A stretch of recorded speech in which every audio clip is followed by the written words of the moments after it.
CM ಸಿದ್ದರಾಮಯ್ಯನವರಿಗೆ ಮತ್ತೊಂದು ಭಾರಿ ಸಂಕಷ್ಟ ಎದುರಾಗ್ಬಿಟ್ಟಿದೆ. ಈಗ ಮೂಡಾಕೆ ತಲೆನೋವು ಮಾಸುವ ಮುನ್ನವೇ ಶಾಕ್ ಆಗ್ತಾ ಇದೆ ಮುಖ್ಯಮಂತ್ರಿ ಸಿದ್ದರಾಮಯ್ಯನವರಿಗೆ.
ಸಿಎಂ ಸಿದ್ದರಾಮಯ್ಯನವರಿಗೆ ಮತ್ತೊಂದು ಭಾರಿ ಸಂಕಷ್ಟ ಎದುರಾಗ್ಬಿಟ್ಟಿದೆ. ಈಗ ಮೊದಲೇ ಮೂಡಾ ಕೇಸ್ ತಲೆನೋವು ತಪ್ಪತಪ್ಪ ಅನ್ನೋ ನಿಟ್ಟಿನಲ್ಲಿ ಆರಾಮಾಗಿದ್ರು.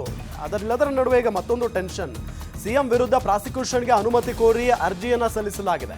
ಪ್ರಾಸಿಕ್ಯೂಷನ್ ಅನುಮತಿ ಕೋರಿ ಮನವಿಯನ್ನ ಸಲ್ಲಿಸಲಾಗಿದೆ. ಸಾಮಾಜಿಕ ಕಾರ್ಯಕರ್ತರು ಮನವಿಯನ್ನ ಸಲ್ಲಿಸಿದ್ದಾರೆ. ಸಾಮಾಜಿಕ ಕಾರ್ಯಕರ್ತ ಎಚ್ ರಾಮಮೂರ್ತಿ ಗೌಡ ಅವರು ಮನವಿಯನ್ನ ಸಲ್ಲಿಸಿರೋದು. ಸಿಎಂ ಸಿದ್ದರಾಮಯ್ಯ ವಿರುದ್ಧ 500 ಕೋಟಿ ಕಿಕ್ ಬ್ಯಾಕ್ ಆರೋಪವನ್ನ ಮಾಡಿದ್ದಾರೆ. ಪ್ರಾಸಿಕ್ಯೂಷನ್ಗೆ ಅನುಮತಿ ಕೋರಿ ರಾಜ್ಯಪಾಲ ಥಾವರ್ ಚಂದ್ ಗೆಹ್ಲೋಟ್ ಅವರಿಗೆ ಮನವಿಯನ್ನ ಮಾಡಿಕೊಂಡಿದ್ದಾರೆ. ಗಣಿ ಗುತ್ತಿಗೆ ನವೀಕರಣ ಮಾಡಿದ್ದ ಸಿದ್ದರಾಮಯ್ಯ 2015ರಲ್ಲಿ 8 ಗಣಿ ಗುತ್ತಿಗೆ ನವೀಕರಣ ಮಾಡಿದ್ರು ಸಿದ್ದರಾಮಯ್ಯನವರು. ಹರಾಜು ಹಾಕುವ ಬದಲಿಗೆ ನವೀಕರಣ ಮಾಡಿದ್ರು ಸಿದ್ದರಾಮಯ್ಯ. ನವೀಕರಣ ಮಾಡಿಕೊಟ್ಟಿದ್ದಕ್ಕೆ ಕಿಕ್ ಬ್ಯಾಕ್ ಪಡೆದಿದ್ದಾರೆ ಎಂಬ ಆರೋಪವನ್ನ ಮಾಡಿದ್ದಾರೆ.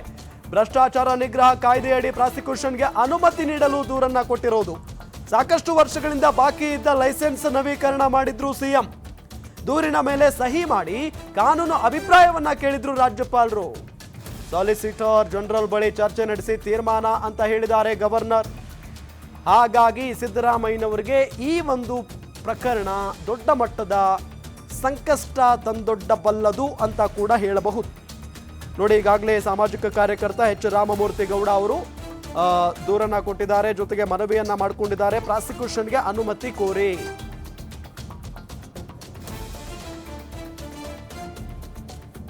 ಇದೇ ವಿಚಾರಕ್ಕೆ ಸಂಬಂಧಪಟ್ಟಂತೆ ಡೀಟೇಲ್ಸ್ ಕೊಡ್ತಾರೆ ನಮ್ಮ ಸ್ಪೆಷಲ್ ಕರೆಸ್ಪಾಂಡೆಂಟ್ ವೀರೇಶ್ ದಾನಿ ಸಂಪರ್ಕದಲ್ಲಿದ್ದಾರೆ. ವೀರೇಶ್, ಒಂದ್ ಕಡೆ ಸಿದ್ದರಾಮಯ್ಯನವರಿಗೆ ಮೂಡಾ ಹಗರಣದಿಂದ ಆರಾಮಾಯ್ತಪ್ಪ, ಇನ್ನೇನು ಟೆನ್ಷನ್ ಇಲ್ಲ ಅನ್ಕೊಳ್ಳುವಷ್ಟರಲ್ಲಿ ಮತ್ತೊಂದು ಕಿಕ್ ಬ್ಯಾಕ್ ಆರೋಪ ಕೇಳಿ ಬರ್ತಾ ಇದೆ. ಏನ್ ಕಿಕ್ ಬ್ಯಾಕ್ ಆರೋಪ ಇದು? ಯಾವಾಗ ನಡೆದಿರೋದು? ರಾಮ್, ಏನಂತಂದ್ರೆ ಸಿಎಂ ಸಿದ್ದರಾಮಯ್ಯನವರು ಇತ್ತೀಚೆಗಷ್ಟೇ ಮೂಡಾ ಪ್ರಕರಣದಿಂದ ಸ್ವಲ್ಪ ಮಟ್ಟಿಗೆ ರಿಲೀಫ್ ಅನ್ನ ಪಡೆದುಕೊಂಡಿದ್ದಾರೆ. ಆದ್ರೆ ಇದೀಗ ಸಿಎಂ ಸಿದ್ದರಾಮಯ್ಯನವರ ವಿರುದ್ಧ ಮತ್ತೊಂದು ಗಂಭೀರವಾದಂತಹ ಆರೋಪ ಕೇಳಿ ಬಂದಿರುವಂತದ್ದು.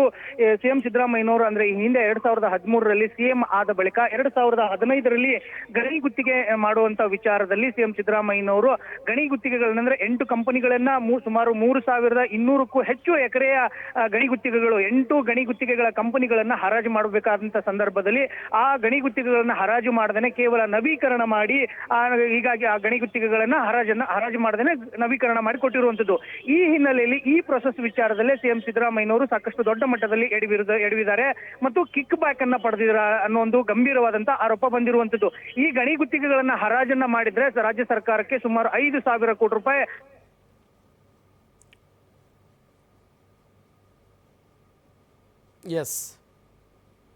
ಸಂಪರ್ಕ ಕಡಿತಗೊಂಡಿದೆ. ಮತ್ತೊಮ್ಮೆ ಸಂಪರ್ಕಿಸುವಂಥ ಪ್ರಯತ್ನ ಮಾಡ್ತೀವಿ. ಇದು ಸಿಎಂ ಸಿದ್ದರಾಮಯ್ಯನವರ ವಿರುದ್ಧ ಕೇಳಿ ಬರ್ತಾ ಇರುವಂಥ ಕಿಕ್ ಬ್ಯಾಕ್ ಆರೋಪ. ಬರೋಬ್ಬರಿ 500 ಕೋಟಿ ಪ್ರಾಸಿಕ್ಯೂಷನ್ಗೆ ಅನುಮತಿ ಕೋರಿ ರಾಜ್ಯಪಾಲ ಗೆಹ್ಲೋಟ್ ಅವರಿಗೆ ಮನವಿಯನ್ನು ಮಾಡಿಕೊಂಡಿದ್ದಾರೆ. 2015ರಲ್ಲಿ 8 ಗಣಿ ಗುತ್ತಿಗೆ ನವೀಕರಣ ಮಾಡಿದ್ರು ಸಿದ್ದರಾಮಯ್ಯನವರು. ಹರಾಜು ಹಾಕುವ ಬದಲಿಗೆ ನವೀಕರಣ ಮಾಡಿದ್ರಂತೆ. ನವೀಕರಣ ಮಾಡಿಕೊಟ್ಟಿದ್ದಕ್ಕೆ ಕಿಕ್ ಬ್ಯಾಕ್ ಪಡೆದಿದ್ದಾರೆ ಅನ್ನೋ ಆರೋಪವನ್ನು ಇಲ್ಲಿ ರಾಮಮೂರ್ತಿ ಗೌಡ ಅವರು ಮಾಡಿರೋದು, ಸಾಮಾಜಿಕ ಕಾರ್ಯಕರ್ತ. ಭ್ರಷ್ಟಾಚಾರ ನಿಗ್ರಹ ಕಾಯ್ದೆ ಅಡಿ ಪ್ರಾಸಿಕ್ಯೂಷನ್ಗೆ ಅನುಮತಿ ನೀಡಲು ದೂರನ್ನು ಕೊಟ್ಟಿದ್ದಾರೆ. ಸಾಕಷ್ಟು ವರ್ಷಗಳಿಂದ ಬಾಕಿ ಇದ್ದ ಲೈಸೆನ್ಸ್ ನವೀಕರಣ ಮಾಡಿದ್ರು ಸಿದ್ದರಾಮಯ್ಯನವರು. ದೂರಿನ ಮೇಲೆ ಸಹಿ ಮಾಡಿ ಕಾನೂನು ಅಭಿಪ್ರಾಯಕ್ಕೆ ಕೇಳಿದ್ದಾರೆ. ಈಗ ರಾಜ್ಯಪಾಲರು ಕೂಡ ಸಾಲಿಸಿಟರ್ ಜನರಲ್ ಬಳಿ ಚರ್ಚೆ ನಡೆಸಿ ತೀರ್ಮಾನವನ್ನು ತೆಗೆದುಕೊಳ್ಳಲಾಗುತ್ತೆ ಅಂತ ಹೇಳಿ ಗವರ್ನರ್ ಥಾವರ್ ಚಂದ್ ಗೆಹ್ಲೋಟ್ ಅವರು ಹೇಳಿರೋದು. ಮತ್ತೊಮ್ಮೆ ಸಂಪರ್ಕಕ್ಕೆ ಸಿಕ್ಕಿದ್ದಾರೆ ನಮ್ಮ ಪ್ರತಿನಿಧಿ ವೀರೇಶ್ ದಾನಿ. ಕಂಟಿನ್ಯೂ. ರಾಮ್ ಏನಂತಂದ್ರೆ ರಾಮಚಂದ್ರ ಗೌಡ ಅವರು ಕೊಟ್ಟಿರ್ತಕ್ಕಂಥ ದೂರಿನ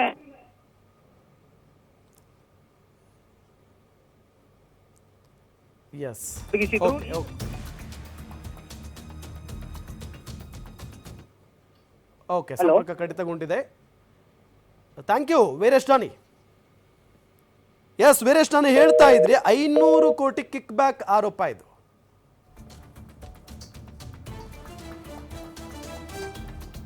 ಥ್ಯಾಂಕ್ ಯು ವೀರೇಶ್ ದಾನಿ ತಮ್ಮೆಲ್ಲ ಮಾಹಿತಿಗಾಗಿ. ಸಿಎಂ ಸಿದ್ದರಾಮಯ್ಯನವರ ಇಡೀ ವೃತ್ತಿ ಬದುಕಿನಲ್ಲೇ, ರಾಜಕೀಯ ಜೀವನದಲ್ಲೇ ಈ ಅವಧಿಯಲ್ಲಿ ಅವರು ಏನೆಲ್ಲ ಸಂಕಷ್ಟಗಳನ್ನು ಅನುಭವಿಸ್ತಾ ಇದ್ದಾರೋ, ಮೇ ಬಿ ಈ ಹಿಂದೆ ಯಾವತ್ತೂ ಕೂಡ ಇಷ್ಟು ಸಂಕಷ್ಟಗಳನ್ನು ಅವರು ಅನುಭವಿಸಿಲ್ಲ. ಮೂಡ ಹಗರಣ ಅಂತೂ ನಿಜಕ್ಕೂ ಸಿಎಂ ಸಿದ್ದರಾಮಯ್ಯನವರನ್ನ ಅಕ್ಷರಶಃ ಕುಗ್ಗಿಸಿಬಿಟ್ಟಿತ್ತು. ರಾಜೀನಾಮೆ ಕೊಡಬೇಕು ಅನ್ನೋ ನಿಟ್ಟಿನಲ್ಲಿ ಆಗ್ರಹಿಸಿ ಬಿಜೆಪಿ ಜೆಡಿಎಸ್ ದೊಡ್ಡ ಮಟ್ಟದ ಹೋರಾಟವನ್ನು ಮಾಡಿದ್ವು. ಎರಡೂ ಪಕ್ಷಗಳು ಬೆಂಗಳೂರಿನಿಂದ ಮೈಸೂರಿನವರೆಗೆ ಪಾದಯಾತ್ರೆಯನ್ನು ಮಾಡಿದ್ರು. ಆದರೆ ಕೋರ್ಟ್ನಲ್ಲಿ ಸಿದ್ದರಾಮಯ್ಯನವರಿಗೆ ಜಯ ಸಿಗುತ್ತೆ. ಸಿದ್ದರಾಮಯ್ಯನವರು ದೊಡ್ಡ ಮಟ್ಟದ ರಿಲೀಫ್ ಸಿಗುತ್ತೆ. ಸಿದ್ದರಾಮಯ್ಯನವ್ರಿಗೆ ಆರಾಮಾಗ್ತಾರೆ. ಅದಾದ ನಂತರ ಮಗದೊಂದು ಟೆನ್ಷನ್ ಅವರಿಗೆ. ನೋಡಿ, ಈಗ ಅವ್ರಿಗೆ ನಡೆಯೋದಕ್ಕಾಗ್ತಾ ಇರಲಿಲ್ಲ.